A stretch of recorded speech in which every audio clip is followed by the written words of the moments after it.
నగరంలోని శ్రీ లలితాపీఠం శ్రీ వారాహి అమ్మవారి దేవాలయంలో శ్రావణ మాసం ఏకాదశి సందర్భంగా రుక్మిణి కళ్యాణం వైభవంగా నిర్వహించారు. ఆదర్శవంతమైన యువతీ యువకులకు మంచి వివాహాలు జరగాలని లోక కళ్యాణం కోసం ఈ కార్యక్రమాన్ని నిర్వహించనున్నట్లు పీఠాధిపతులు గురుమేడం సుబ్రహ్మణ్య స్వామి తెలిపారు. సకాలంలో వర్షాలు కురిసి రైతులు ప్రజలు సుఖ సంతోషాలతో ఉండాలని అమ్మవారిని ప్రార్థించినట్లు చెప్పారు. ఈ కార్యక్రమంలో పలువురు భక్తులు పెళ్లికాని యువతీ యువకులు పాల్గొన్నారు. పాదాల సాక్షిగా మీ అందరికీ కార్తీక మాసంలోనే పెళ్లి కావాలని కోరుకుంటున్నాను. అంతలోపల నిశ్చార్థమయ్యి కార్తీక మాసంలో పెళ్లి కావాలని కోరుకుంటాను.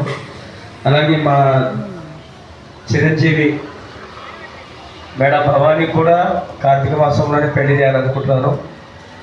పైన వచ్చిన నలుగురు కూడా అందరు నాకు పిల్లలతో సమానంగా వాళ్ళకు కూడా కార్తీక మాసంలోనే పెళ్లి కావాలని అమ్మవారి పాదాల సాక్షిగా కోరుకుంటూ వారందరినీ దీవిస్తున్నాం. ఓం శ్రీ మాత్రే నమః. అన్నో లక్ష్మీ ప్రచోదయాత్.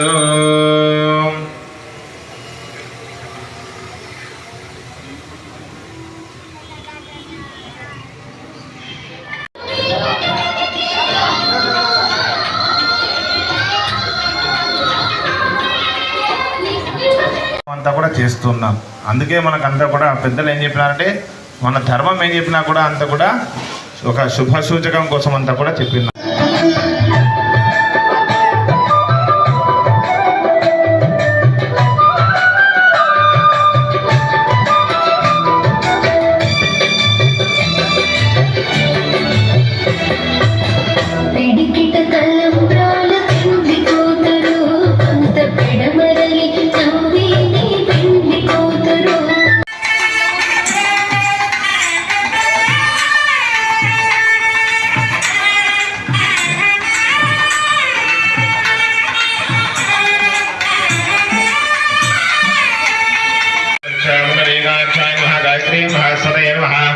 అమృతం భవతో పుండరీకాక్ష గోవింద వాసుదేవ జగత్పదే మయార్పితమిదంద్రమే.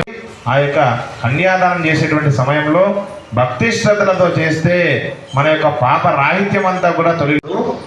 చాలా మంది పెళ్లి కాకుండా ఆలస్యమయ్యే వాళ్ళు బాధపడుతున్నారు. వాళ్ళందరికీ మంచి సంబంధం రావాలని ఇక్కడికి వచ్చిన వాళ్ళకు రాని వాళ్ళకు కూడా మంచి సంబంధాలు వచ్చి వాళ్ళు సుఖ సంతోషాలతో ఉండాలని కోరుకుంటున్నాం.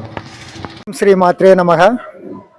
మన కర్నూలు నగరంలోని లలితాపీఠంలో ఈరోజు రంగరంగ వైభవంగా రుక్మిణి కళ్యాణ మహోత్సవం జరిగినది. ఈ కార్యక్రమంలో అనేక మంది యువతులు పెళ్లి కాని వారు పెళ్లి జరగాలనే ఉద్దేశంతో ఈరోజు అమ్మవారి సన్నిధిలో పెద్ద ఎత్తున ఈ కార్యక్రమం నిర్వహించడం జరిగినది.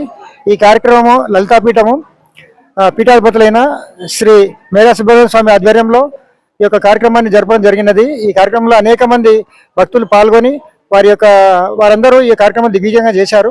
వారందరికీ అమ్మవారి లలిత అమ్మవారి ఆశీస్సులు సదా కలగాలని, వారికి త్వరగా పెళ్లిళ్ళయి వారంతా సుఖ సంతోషంతో ఉండాలని కోరుకుంటూ శ్రీ అవధూత రామిడితాత శివ సంస్థాన ఆధ్వర్యంలో రామచంద్రారెడ్డి. ఓం శ్రీ గురుభ్యో నమః. ఈరోజు లలితాపీఠం నందు వివాహం కాని వారికి, ఆలస్యం అవుతున్న వారికి అందరికీ కూడా త్వరగా వివాహాలు కావాలి. అదేవిధంగా వివాహమైన తర్వాత అన్యోన్య సుఖ దాంపత్యం ఉండాలి. అన్నీ కూడా ఉండి సంతానం లేని వారు ఎంతోమంది ఉన్నారు. వారందరూ కూడా సత్సంతాన సౌభాగ్యాలన్నీ కూడా కలగాలని భాగవతంలో దశమస్కందంలో చెప్పినటువంటి ఆ యొక్క రుక్మిణి కళ్యాణ ఘట్టాన్ని తీసుకొని ఈరోజు రుక్మిణి కళ్యాణ మహోత్సవాన్ని అంగరంగ వైభవంగా ఈరోజు ఎంతో విశేషమైనటువంటి రోజు. ఏకాదశి, ఆదివారము, మూలా నక్షత్రము ఇవన్నీ కూడా మంచి తిథి వార నక్షత్రాలన్నీ కూడా కలిసి వచ్చినటువంటి రోజు. విశేషంగా శ్రావణ మాసం ఆ యొక్క శ్రీకృష్ణుడు జన్మించినటువంటి మాసం కనుక ఈరోజు ఈ యొక్క లలితాపీఠం నందు ఈ యొక్క రుక్మిణి కళ్యాణ మహోత్సవాన్ని అంతా కూడా దిగ్విజయంగా చేసి వచ్చినటువంటి భక్తాదులందరూ కూడా అన్నప్రసాద వితరణ అంతా కూడా ఏర్పాటు చేసి మన యొక్క భారతదేశం అంతా కూడా సుఖంగా సంతోషంగా ఉండాలా, లోకం బాగుండాలనే సత్సంకల్పంతో ఈ యొక్క కార్యక్రమం చేయడం జరిగింది. కావున భక్తాదులందరికీ కూడా మంచి కలగాలని ఆ యొక్క లలిత అమ్మవారు మనసారా ప్రార్థన చేస్తారు. ఓం శ్రీమాత్రే నమః. భక్తులందరికీ శ్రీ లలిత అమ్మవారి అనుగ్రహం ఉండాలని కోరుకుంటున్నాము.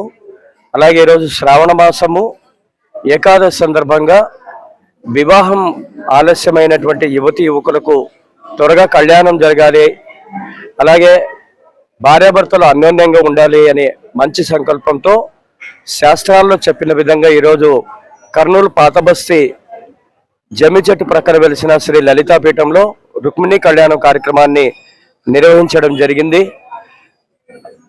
అలాగే భారతదేశం అభివృద్ధి పదంలో వెళ్ళాలని, హిందూ రాజ్యాంగ పరిడవిల్లాలని కోరుకుంటూ సకాలంలో వర్షాలు కురిసి రైతులందరూ కూడా సుభిక్షంగా ఉండాలి, వాళ్ళు సుఖ సంతోషాలతో ఉండాలని కోరుకుంటూ లోక కళ్యాణార్థం ఈరోజు రుక్మిణీ కళ్యాణం కార్యక్రమాన్ని నిర్వహించడం జరిగింది. ఓం శ్రీ మాత్రే నమః. శ్రీ లలితాపీఠం పీఠాధిపతులు శ్రీ గురు సుబ్రహ్మణ్య స్వాముల వారు.